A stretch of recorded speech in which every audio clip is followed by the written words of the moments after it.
Welcome back everybody, my name is Philip and today we're going to talk about HDR photography. Now I wanted to put this video together for quite a while because I had friends that asked me things, and I'm not joking, what is HDD photography? You're doing this HD photography thing? So how do you do this HHD photography? So how do you do this RHD photography? So there were all the possible letter combinations you could possibly think of, and my personal favorite was the good old DDR photography. Now, as a German, that resonates a lot with me because that, relates back to our history, but I just found it funny in that particular case. So now I've finally come around to make this video for you guys. This is especially for those people that have no idea about HDR photography, would like to get into it, but are looking for a resource where just everything is nicely combined so that they don't have so that they don't have to scavenge for hours through the internet trying to find the appropriate resource for them. Note that this video is part of an elaborate article, I would say, where I have combined all the resources that I could possibly think of to get you guys started in HDR photography, ranging from settings in your different camera brands to softwares that you can possibly use to create HDR images and other things like that, among examples, and yada yada. You get the idea. So if you are not on the blog right now, just head over to the website let'simage.com. The link is down in the description if you want to see and read and have all the links to all the tutorials to get started with HDR photography. Now in this video we are going to give it a quick rundown. We're going to go through everything, including what is HDR photography and what makes it different to normal photography, if there is such a thing. Then we're going to go over a couple of examples, learn how to prepare your HDR images and how to finally create them using specific software or software that you might already have already. And lastly, we're going to go over a couple of mistakes or common mistakes that people do when they do start out with HDR photography, so that you are aware of them and you can avoid them in the future when you actually start. So I'm excited. Let's get absolutely going. If you're an HDR beginner, you're absolutely welcome. If you are an HDR veteran already and you have taken dozens and dozens of HDR images, or at least you have an idea about the background, then you might want to skip the first couple of minutes and jump to the later part where it gets more to the different softwares and how to use them. So let's jump right in and get going.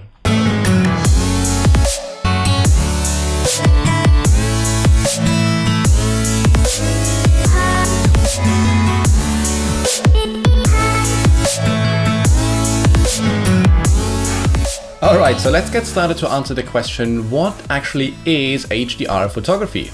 And we're going to start with an example from normal photography, if there's such a thing. Imagine you have a picture like that, which I took recently at the top of the Rockefeller Center.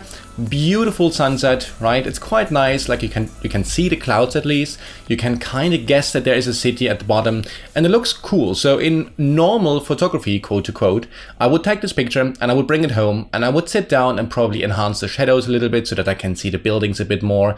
I might try to reduce the brights a little bit more so that I can actually see the clouds a bit more and things like that. So I would take a picture and then I would go home. Now that is normal quote to quote photography, and of course there are loads of exceptions, but generally that's what people do. You point your camera, you click and you go home and you try to do the best possible, or not. Even sometimes you're just happy and you go home and you love it, which is great. Now, the picture that I have just shown you was taken in a way that everything was slightly visible. So you could see a little bit from the city and a little bit from the sky, but nothing really well. It's everything is kind of medium exposed. So what would happen if I would point my camera, for example, towards the sky properly, so that I only see the sky, but in its full beauty? Well, let's have a look. It would look like something like this. So you see, if I point my camera, for example, in auto mode towards the sky, or if I change my settings accordingly on the camera, if I want to do it a bit more manual, and I point it towards the sky, and I get the beautiful colors, a little bit of orange because it was a sunset, obviously. The clouds are way darker, and everything just looks more defined in the sky. But on the counter side, I'm losing all the detail that was ever in the city. So now I have like a slight idea that there might be buildings somewhere down there, but I definitely can't see them. You could also turn that around. You could, instead of pointing towards the sky, point your camera down to the ground towards the old buildings. If you do that and you take a picture with the correct settings or in auto mode again, then the camera would work its way through the scenery in a way that all the buildings would be nicely visible, such as this image right here. So in this case, we have the city is clearly visible. We can see that this is New York. I mean, we're not blind people, but the sky is kind of gone. It's now whitish, just washed out. There isn't much detail left, and all the sunset feeling is kind of, yeah. So we kind of lose the nice feeling that we had in the clouds. but we do have the city.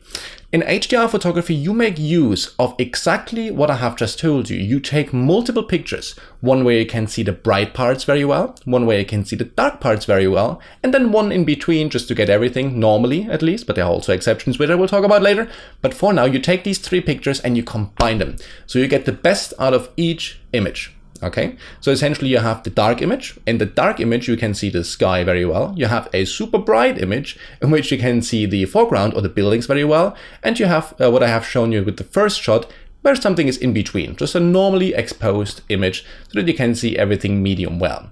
And then you will combine them later in post-processing. I'm going to show you where and how and all these kind of things in just a moment. But this is just one simple example of HDR processing where I took these three images, the dark one, the middle one, the bright one, and I combined them into this image, which of course is already fully edited, so looks, I guess, amazing anyway, at least in my personal opinion.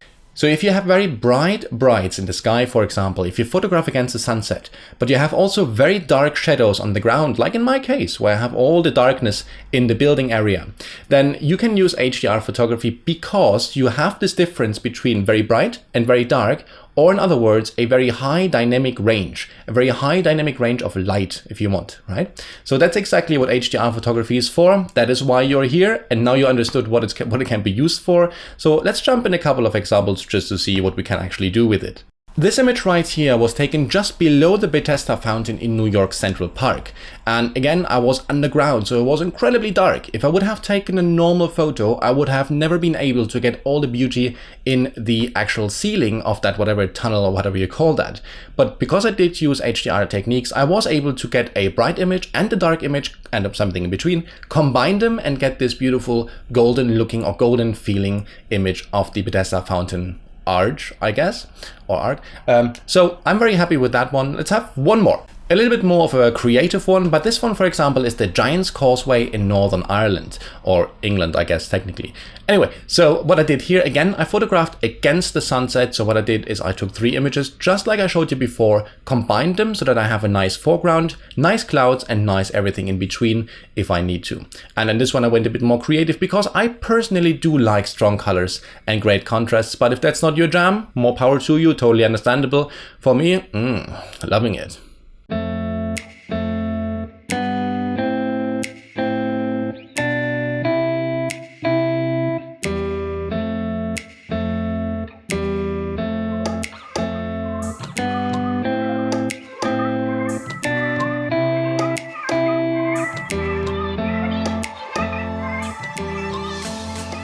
So now that we have seen a couple of examples, and we also understand that we need multiple images to create one single HDR image, essentially, then now the question is, how do we prepare that? How do we get our three images so that we can actually use them, to fuse them, to combine them?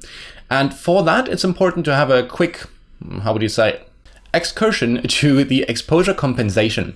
And without getting too technical, because all the technicalities that you need, they are in the article, suffice it to say that you can tell your camera with a function that is called exposure compensation in most modes except manual. Manual, you won't be able to do it, but in something like aperture priority or shutter priority, you can use the exposure compensation to tell your camera from what you see right now, make it darker or make it brighter. Right? It's as simple as that. If you point your camera and you tell the camera to make it brighter, the camera will make it brighter. The button on the camera will look like something like that. So have a look at the camera that you're using to find that particular button or that particular function that might be hidden somewhere, but usually it's quite upfront because people use it a lot, right? And in HDR photography, you mostly will make use of this exposure compensation button. Now, there has to be a value by how much do I make an image darker or how much do I make it brighter, right? So there has to be a unit. There has to be a unit for everything. So in this case, it's either stops, they're called stops, or exposure values, or EV. But forget about it, just remember stops. So if I go, let's say, 2 stops down, so like from 0 to -2, for example, I make the image dark. If I go from 0 to +2, for example, I make the image bright using the exposure compensation function on the camera. And that's cool because what you can do now is you take your camera, such as this one, You take your camera, you take the picture. Then you change the exposure compensation to, let's say, -2, right? So that the image gets darker, in which case you can see the sky a bit better, because, you know, when you darken down the whole image, the sky just becomes nicer, better if you want, especially if it's bright. So you go to -2, you take a picture, and you change the exposure compensation. And again, you go to +2, make everything very bright so that you can see everything that is in the shadows, and then you have your 3 images, which you can then later combine. Now you might see the problem with that. If you take a picture and you put the camera down to change a setting, and you take another picture and do the same thing again, you will not always take the exact same picture because your camera will be moving inevitably. I mean, it's just your hands. You will not be able to get the exact same frame without help. There are 2 options for that. The first option is you can enable the grid on your camera itself, so that could look like something like this. And if you do that, just find a couple of points that you align on the grid so that you at least try to take the closest picture one after the other so that they kind of match at least. You can do a lot in post-processing, but you have to make sure that there is at least the same scene in the image, otherwise you're going to be in trouble. Or if you have one, use a tripod. Pop your camera on the tripod, because whatever you do is going to be stable. So you can actually look, take the picture, change the setting, take the picture, and so on. If you do this, if you take these 3 pictures, or as many as you wish essentially, then what you have done is just you have done a manual bracketing. And bracketing sounds scary, but it essentially just means you have taken pictures from the same scene where each image has a different setting. In your case, each image has a different exposure compensation value or a different brightness, let's say, right? So if each image has a different brightness, then we have done manual bracketing. Awesome. Mostly you won't have to do that manually, because nowadays cameras, most of them, they have a function which is called auto bracketing, which takes the work from you so you don't actually have to sit down and change settings manually. Now, older cameras and maybe entry-level cameras might still have it, so you will have to use a tripod or use the little grid trick that I have just shown you to get the 3 images that you need for later. When it comes to auto bracketing, it's very simple, and I personally thank God that this thing has been invented. The only thing you do is you find the setting on your camera, and I have linked all the settings that you need for the different brands on the website itself, so head over there if you don't know where to look. But once you have it and you enable it, what you do is you push down the button from your camera, and your camera will take 3 pictures automatically. You can set how many stops you want to go darker or how many stops you want to go brighter, and mostly also how many pictures you want to take altogether. But if we stick with the example from before, that I want to have 3 images, one where I go 2 stops towards the darkness, so -2, and then 2 stops towards the brightness, +2, then I will take 3 pictures, and the only thing I have to do is I hold the button and it takes clack, clack, clack. Now, this is great because mostly, in most situations, you will not have to worry about the problems like, oh my God, do I have the same picture in the frame? Because you will always have more or less the same picture in the frame, even if you don't use a tripod or anything like that. You just point, you shoot, and plus minus maybe a couple of millimeters, you will have the same picture in the frame, and that you can correct later, and I'm going to show you later how. So that is all we have to know about how to prepare the images. So we have to get 3, let's say for now 3, with different exposures, and then once we have them, we can combine them. And we can do this manually by either taking a picture, changing the setting, taking the picture, changing the setting, taking a picture, or we do it automatically using the auto bracketing function of most cameras nowadays at least. Perfect. So now that we have understood what HDR photography entails, so what is it actually compared to normal photography? How can you get these 3 images that you basically need, right? So by using your camera, for example. But what do you do with these 3 images once you have them? So how do you combine them into one single photo? Now, there are several options, and I have listed them all again in the article, but to give you a rundown, first of all, to start, maybe, if you didn't know that maybe your phone or your camera can take HDR images automatically for you, then now you do know. So check out your phone and your camera. For instance, the iPhone has a simple function where HDR is enabled. So it will do the 3 sort of pictures into one merge for you without you even noticing. Similarly, some cameras have the function built in as well, that they take these 3 images for you and then just combine them essentially, merge them, combine them, align them, all these things. It's going to be taken off your hands and it's going to be done automatically. I suggest that you give that a go if you are currently undecided whether or not you actually like HDR photography, if it's something that would benefit your own style of photography, because maybe it doesn't, you never know, right? But it's maybe a quick way just to give it a shot, give it a try and see what it does for you. Now, of course, the negative part with anything that is automatic is that you have no say in it. So normally people, rather, if they do it properly and they have their 3 images, they use specific software to combine the images and create the HDR image, picture, photo. So let's go through a couple of options that you have that are commonly used to create HDR photos. And we're going to start with the one that is probably used mostly, not in the sense of HDR, but in the sense of organizing your pictures and editing them in sort of a batch mode. And that is Lightroom. Now, Lightroom is awesome because it has a lot of capabilities. You can, for instance, organize the pictures you have. You can edit them non-intrusively. So you can always create a copy if you want to, and then just edit the same version differently, and just have them all next to the other. And it's quite awesome, I must say. Personally, I don't use it too much. I'm more like a Photoshop guy, but we're going to get there in a second. However, Lightroom has the capability to take 3 images and merge them into one to create an HDR for you. This would be also relatively automatic, and I have linked a tutorial in the article that is linked under this video if you are on YouTube right now. So check it out. If you have Lightroom already, there might not be the need to buy anything else or to get any specific software if Lightroom does for you what you need for your purposes. Now, the next big software many people use is, as I mentioned before, Photoshop. Now, in Photoshop itself, everybody knows Photoshop. You know Photoshop, I know Photoshop, everybody knows it. At least you have heard about it because it's used mostly when it comes to professional photography and professional editing, for example, for magazines and things like that. Now, the thing is that Photoshop has 2 ways as to how you can do HDR photos with it. You can either do it automatically, more or less in the style that you have in Lightroom, where you just take your 3 images, you tell Photoshop to create the HDR for you, and Photoshop's going to give you an HDR, which is cool. But the problem is that you want to use Photoshop mostly, I mean, you want to go through the effort of learning it if you want to be able to actually control what is happening when you create HDR photos or when you edit photos in general. Photoshop is a very manual kind of deal, right? So what you can do is you can use a technique that is called exposure blending. And if you want to do that, you do require some knowledge prior to actually, how to use Photoshop if you want to try and use that technique. And then in the article, again, I have linked a guy called Jimmy McIntyre, I hope I pronounced his name correctly, who is really good in explaining how exposure blending works, what you have to do, and then guides you through it step by step with a couple of tutorials to get you going. So Photoshop is your jam, and you can definitely take these 3 images, throw them into Photoshop, and then simply use the exposure blending method to just combine them into one. You can get very natural results with that as well, so it's definitely worth checking it out.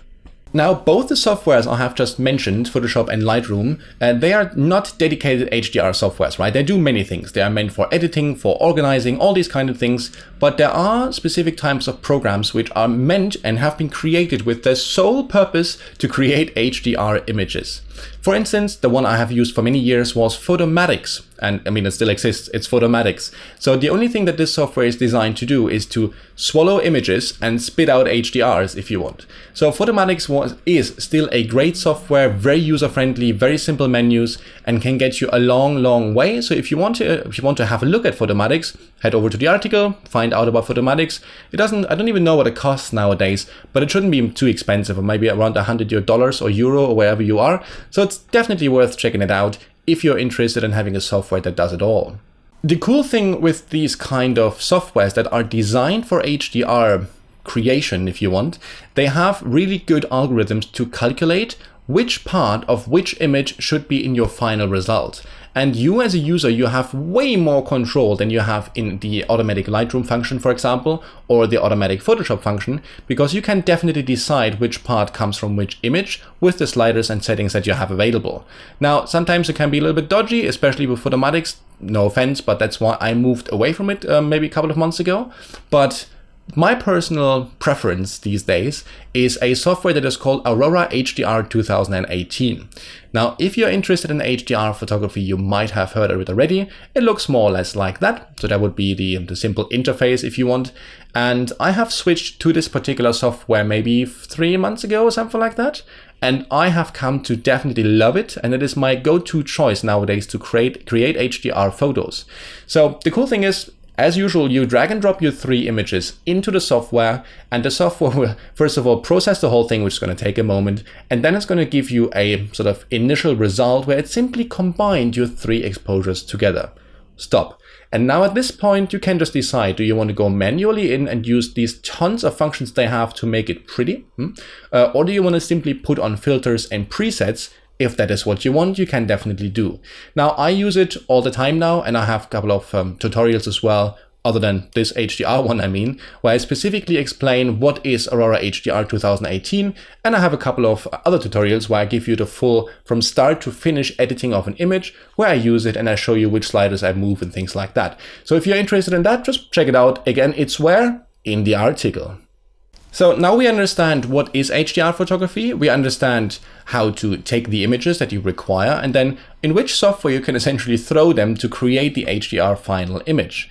Now, the question is, do you always have to take 3 images? Can you just take 1 image or 2 images or maybe 15 images? Yay! And the answer is, yeah, you can. That's where stuff gets complicated.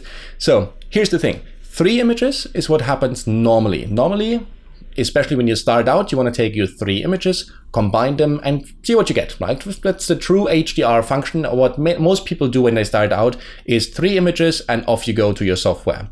Now, you can also use a single image if you wanted to. For instance, if we take the example from before, if I only were to take the exposure, which is the 0, so like the middle from the bright and the dark, this would be the middle, I could use this, and I could use this 1 image and throw it into the HDR software, such as Aurora HDR, for example, and it would do a process that is called tone mapping. So because it's a raw file, it has a lot of information. Yeah, there is a lot of information from the shadows, there is a lot of information from the brights. So if I throw that in, the software is going to try to bump up the shadows as best as possible, to bring down the highlights a little bit, to give me an overall nice exposure. Now, if you create an HDR this way, which is possible, it is called a pseudo HDR. It is not a true HDR because you have only taken 1 image, right? A true HDR requires multiple exposures which are put together. Personally, I think do whatever fits you best. If you can get what you need for essentially from 1 image, then take 1 image. If you need 3, you take 3. However, if you are posting your work on social media, be careful posting an HDR image to an HDR group, but the image has been made of 1 picture. Yeah, people might like to complain a little bit, because people like to complain that you have only used 1 image instead of 3, so you have made a pseudo HDR and not a full HDR. Do whatever you like. You can use 1 image if you use the appropriate software to actually generate the HDR out of it. On the other side, can you take more than 3 images? Absolutely, totally, 100%. The greater the contrast, for example, right, the more images you could take if you wanted to. Or do you remember how at the beginning I told you there's this value which goes from 0 to -2 for the dark version and +2 for the bright version. Now these steps, right, and these stops of 2 going down and 2 going up is very harsh for some people. So instead of that, they take the middle one at 0, then they take one at -1, and -2, and then at +1 and +2. So this way you get a lot more sort of a gradient in your pictures, which you can then feed again into your HDR software or into your manual processing or whatever you need to do. But you can take as many pictures as you like. I mean, that's really just up to you. Or rather, I should say, take as many as necessary for your situation. For me, that's mostly 3 to get what I need. If I maybe photograph against the sun, every now and again I take a couple more if I have really dark shadows. So for example, then I would go to something like -1, +1, -3, and maybe -5, depending if I'm in a cave or not. But rather rare. So just as an example, you can definitely take more or less images, but to start and to get a feel for what you have to do with your images once you have them, I suggest start with the 3, because that's what many people start with, and that's what works most of the time for HDR photography. Cool, and lastly, here are my 5 top mistakes to avoid when you are actually getting into HDR photography, because you might as well get it right from the beginning. And these are the 5 most important to me. There are more, obviously, but I think these are the big ones. If you avoid them, you're already a good step ahead of many other people that don't avoid them because they don't feel like doing it. Number 1 is chromatic aberration. So what is that, you ask? Well, simply, I'm going to give you a quick example. If you have a look at this image from Central Park, then you can see, if you zoom into the trees on the, what is that for you, left-hand side, I think, then you can definitely see that there are on the branches some purple outlines or green outlines, just simply colorful outlines, which look really weird. And that stuff is called chromatic aberration. Now, be aware that most HDR softwares, for example, can just get rid of it easily, and obviously Photoshop can get rid of it easily, but just know that this should be avoided if possible, usually with one click in most softwares that actually generate HDRs. Now, by the way, I'm going to give soon another update to the article, or maybe in a short PDF format or something, where I show you how to actually fix all these mistakes, should you have made them with the picture taking or the editing of the picture, and then at least you know how to. For now, just show you, making you aware of what you should avoid. The second biggest mistake that I see often is alignment. When you do have the three images, even though you use auto bracketing where the camera takes the three images for you automatically, they will not be perfectly aligned if you put them on top of each other, because your hand will move slightly, mostly, right? If you don't use a tripod at least. Then you want to make sure that you hit the alignment button in most softwares that you can nowadays use to create HDR images, such as Aurora HDR. Just a simple button, and it's going to make sure that the images is being a little bit, distorted to fit one another, which is absolutely necessary. As you can see here, if you look on the left hand side, it looks horrid because nothing is properly aligned. On the right hand side, stuff fits together because softwares take care of it, which is perfect. The next one is ghosting. If you, for example, put your camera on a tripod, let's say, right, and you push the button to get your three images, then if you have moving objects such as cars or people in your images, then you will get the trouble that in each image, obviously, they will move slightly, right? If you take three, then it will have three positions. Now, if you don't explain that to the software and it's going to put them together, it's going to look like this, essentially, where you have these people definitely moving and they just look weird. You don't want to have that in your images. Again, with software such as Aurora HDR, it's a one-click function to get rid of that. And I would just take one of the images and take the people from there instead of the three and combining it, if you know what I mean. So definitely a thing to look out for, because it does look a little bit weird if you don't. Having said that, sometimes there are scenarios where it simply looks cool as well. So you don't have to get rid of any of that stuff if you think it's cool. It's totally up to you. But my personal recommendation, mostly it looks weird. It can look cool, but that really depends on the kind of images you take. Just pointing it out. The next one, and that's not really a mistake, but it's, I'll get there in a second. It's the typical HDR effect. Now, when people think of HDR photography, then they often think on this overdone photos, for example, like this one right here. And I just process that in this particular way to show you what I mean. Now, many people that start out with HDR photography, they take the processing very far, right? So essentially they make it look kind of cray-cray, which can be cool. And there is definitely a community for these kind of pictures.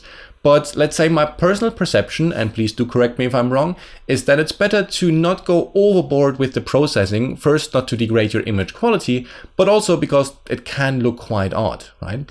If you go as far as me here, for example, which is kind of weird. Now, of course, as I said, if it's a style and if it's something that you like to do, more power to you. And as I said, there is a community for these kind of images. But the typical HDR effect is something that I would personally recommend to try to keep low, especially at the beginning, just to get images that look more natural. But again, if you like it cray-cray and absolutely mental and maybe crazy colors, crazy contrast, totally up to you, because you can do whatever you want. This is your photography. I'm just saying that mostly from what I have seen, it is preferred if you don't go crazy, right? So keep it normal. And the last thing we have to talk about is noise. And noise is not just for a problem in HDR photography, it's a problem anywhere. However, if you do take images and you combine them with software, or you do it manually, or however you want to do it, then it happens quite often that you get grain in the sky or in the shadows or something like that. And this is something you have to either remove or make sure to not have in the image in the first place, which is difficult. So just make sure you remove that when you actually create your HDR image. Again, really fastly done with software that actually creates HDR images for you, because all of them have a denoise function, such as Aurora HDR. You realize I love it. I do love it, actually. So there were a lot of information in the last maybe 20 minutes that I have been speaking here. So the only thing that you have to know, and let's give it a quick recap, right? HDR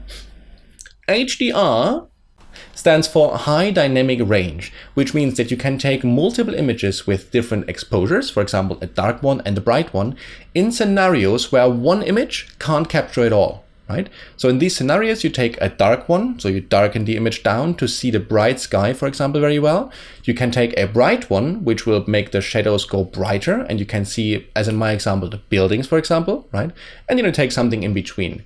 These three images you can then use to combine them in software such as Photoshop, Lightroom, Photomatix, Aurora HDR 2018, and others to combine them into a single image, which can then be your HDR images. There can be a couple of mistakes to avoid, but they're not really important right now because I told you and they are listed on the article. But that is essentially the jinx of it. Combine your pictures, take them with your camera manually or automatically, and you're good to go. Now, the only thing left for you to do is to actually take the camera and do it. Just do it. I hope the information I presented to you today were not too much or too many, I can never know, but at least that you learned something of it, that you were able now to at least grasp the sort of basic functionality of how HDR photography can work for you, if it works for you. That's something you have to test for yourself, obviously, but definitely give it a go. Now, if you have any questions, suggestions, things that I have missed, things that I should change because they are not true, which I hope is not the case, but always pop them down in the comments either in the video or over at let'simage.com, of course, where the appropriate article, which belongs to the video, has been posted just now. Other than that, I hope you liked the video. If you did like the video, do not forget to hit the thumbs up button, of course, and also give me a good subscriber push. Subscribe to the channel to not miss out on my weekly videos. And other than that, I wish you happy HDR photographing, and I shall see you the next time.